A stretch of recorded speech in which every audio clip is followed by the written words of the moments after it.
Salam sidang jemaat Tuhan yang terkasih. Salam sejahtera untuk kita semua, dan sejahtera Allah juga yang selalu melingkupi kita. Saya percaya sidang jemaat Tuhan dalam keadaan sehat, bersuka cita dalam kehidupannya. Apalagi saat ini kita akan merenungkan firman Tuhan. Siapkan hatinya. Dan sebelum kita merenungkan firman Tuhan, kita mau memuji Tuhan. Dan pujian kita katakan kepada Tuhan, melayani lebih sungguh.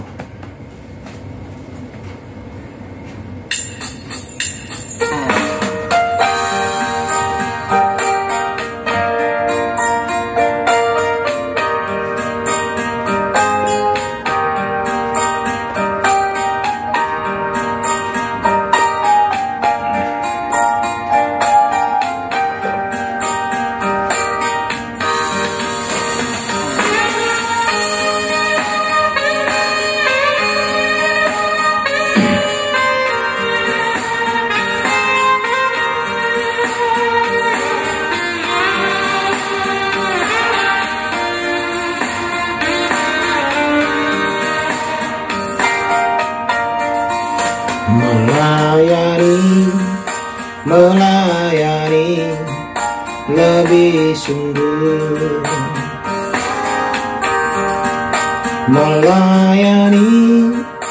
melayani lebih sungguh.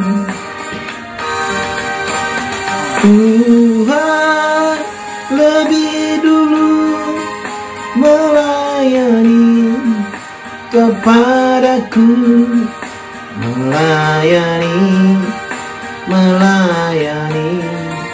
lebih sungguh, mengasihi lebih sungguh, mengasihi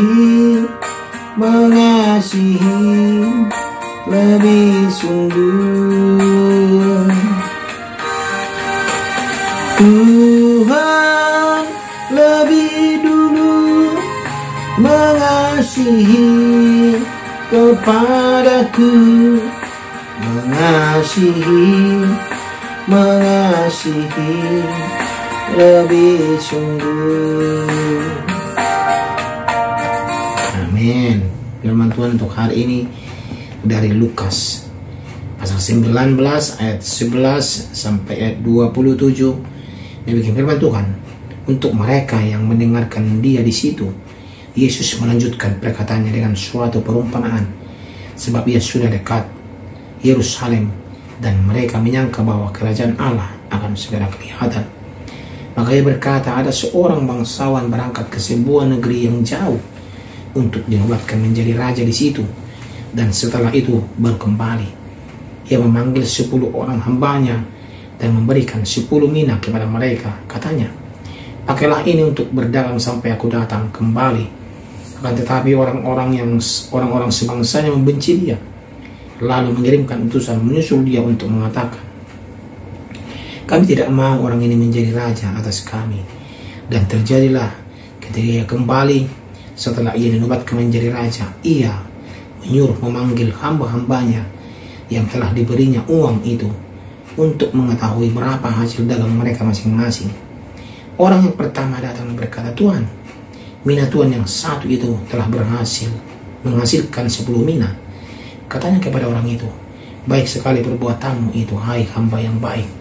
Engkau telah setia dalam perkara kecil, karena itu terimalah kekuasaan atas 10 kota. Datanglah yang kedua dan berkata, Tuhan, mina Tuhan telah menghasilkan 5 mina. Katanya kepada orang itu, dan engkau kuasailah 5 kota. Dan hamba yang ketiga datang dan berkata, Tuhan, inilah mina Tuhan. Aku telah menyimpannya dalam saku tangan, sebab aku takut akan Tuhan, karena Tuhan adalah manusia yang keras. Tuhan mengambil apa yang tidak pernah Tuhan taruh, dan Tuhan memenuhi apa yang tidak Tuhan tabur. Katanya kepada orang itu, hai hamba yang jahat, aku akan menghakimi engkau menurut perkataanmu sendiri. Kau sudah tahu bahwa aku adalah orang yang keras, yang mengambil apa yang tidak pernah aku taruh, dan menuai apa yang tidak aku tabur. Jika demikian, mengapa uangku itu tidak kau berikan kepada orang yang menjalankan uang? Maka sekembaliku aku dapat mengambilnya serta dengan bunganya. Lalu katanya kepada orang-orang yang berdiri di situ, ambillah mina yang satu itu daripadanya dan berikanlah kepada orang yang mempunyai 10 mina itu. Kata mereka kepadanya, Tuan, ia sudah mempunyai 10 mina. Jawabnya, aku berkata kepadamu, setiap orang yang mempunyai kepadanya akan diberi, tetapi siapa yang tidak mempunyai, daripadanya akan diambil juga apa yang ada padanya. Akan tetapi semua seteruku ini yang tidak suka aku menjadi rajanya, bawalah mereka kemari dan bunuhlah mereka di depan mataku. Demikian pembacaan firman Tuhan. Tema kita pada hari ini adalah jangan pernah bosan melayani Tuhan. Sidang jemaat Tuhan, kita tahu dalam dunia perbankan kita mengenal istilah deposito, namanya tabungan deposito. Kita menaruh sejumlah uang di bank, lalu tanpa melakukan apa-apa kita akan mendapat bunganya. Itu namanya deposito berjangka. Bisa kita buat jangka berapa tahun begitu. Namun prinsip ini sangat berbahaya jika diterapkan dalam spiritualisme, artinya dalam keagamaan. Lewat nas ini kita akan merenungkan perihal ini, sama halnya dengan yang kita sudah baca tadi, prinsip deposito itu. Peristiwa ini masih terjadi di dalam rumah Zakheus sebenarnya. Waktu itu Yesus Kristus memberikan perumpamaan kepada orang-orang yang ada di situ. Di situ Yesus mengajarkan perumpamaan itu kepada orang-orang yang ada di situ mengenai warga kerajaan Allah. Ada seorang bangsawan yang akan berangkat ke sebuah negeri untuk dinobatkan sebagai raja. Yesus memulai perkataan seperti itu. Sebelum pergi menitipkan uang 10 mina kepada 10 hambanya. Tuhan itu berpesan agar mereka menggunakan uang itu untuk berdagang sampai ia kembali. Sekembalinya, sang raja meminta pertanggungjawaban dari mereka. Orang pertama dan kedua melaporkan hal positif karena berhasil memaksimalkan uang itu. Artinya mereka berhasil menggandakan uang itu. Namun orang ketiga hanya menyimpannya dan mengembalikan kepada raja. Hal itu dilakukannya karena ia takut kepada raja. Alhasil, sidang jemaat Tuhan, raja sangat marah dan menghukum orang ketiga yang jahat di matanya itu. Sidang jemaat Tuhan, kita mungkin bingung kenapa sang raja tidak menyukai tindakan orang ketiga. Bukankah jumlah uangnya tidak berkurang? Namun dari 2 orang sebelumnya kita belajar satu hal.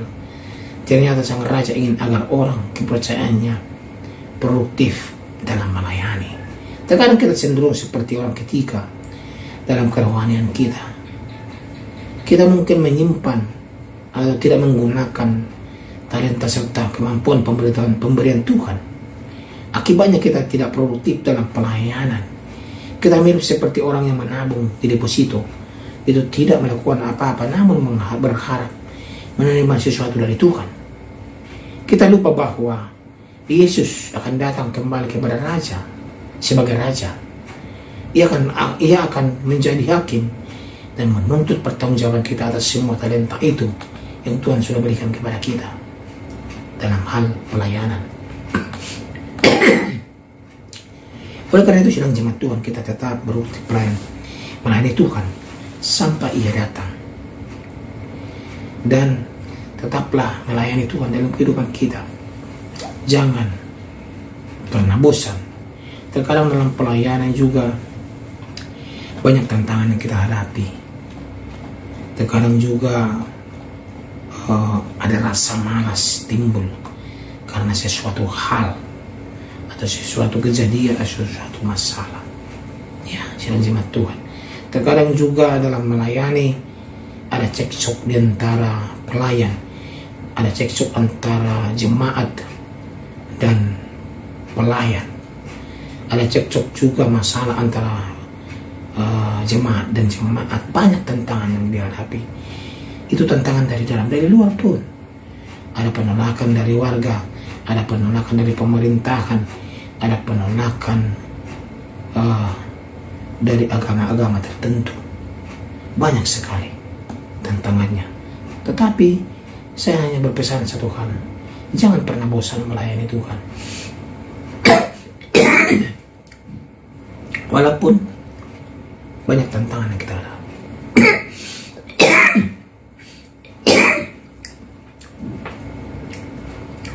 Saya benar percaya kalau kita sungguh-sungguh dalam melayani Tuhan, Tuhan akan menolong kita, memampukan kita, memberikan kita kekuatan, memberikan kita hikmat dalam melayani Tuhan.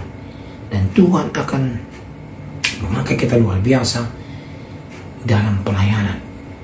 Dan banyak orang akan terberkati.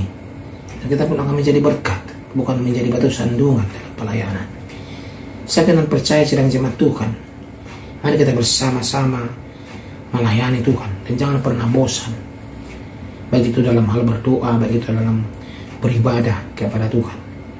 Jangan pandang manusianya, pandanglah Tuhan Yesus Kristus yang memberikan kita berkat-berkatnya, memberikan kita kesehatan, kekuatan dalam kehidupan kita.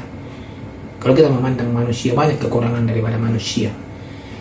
Tetapi Tuhan Yesus tidak ada kekurangannya, dia sempurna. Karena Tuhan.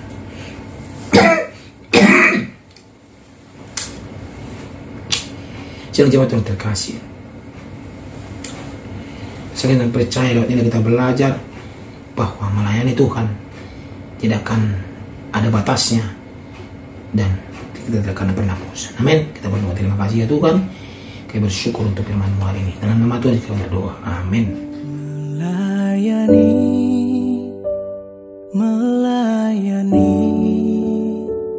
lebih sungguh,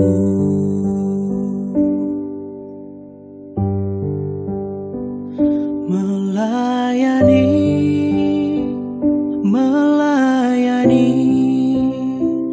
lebih sungguh.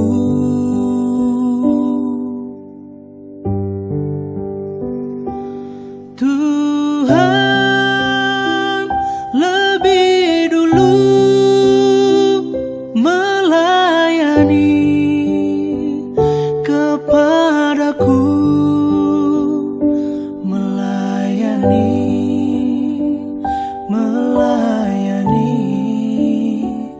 lebih sungguh.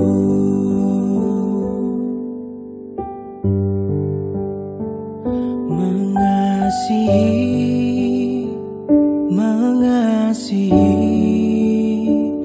lebih sungguh.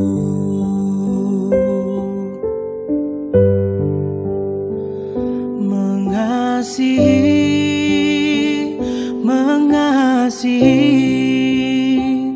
lebih sungguh.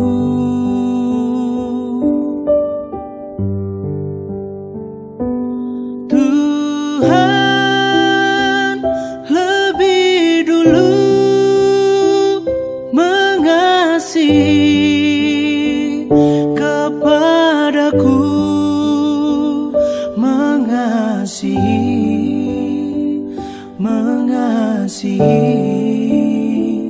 lebih sungguh.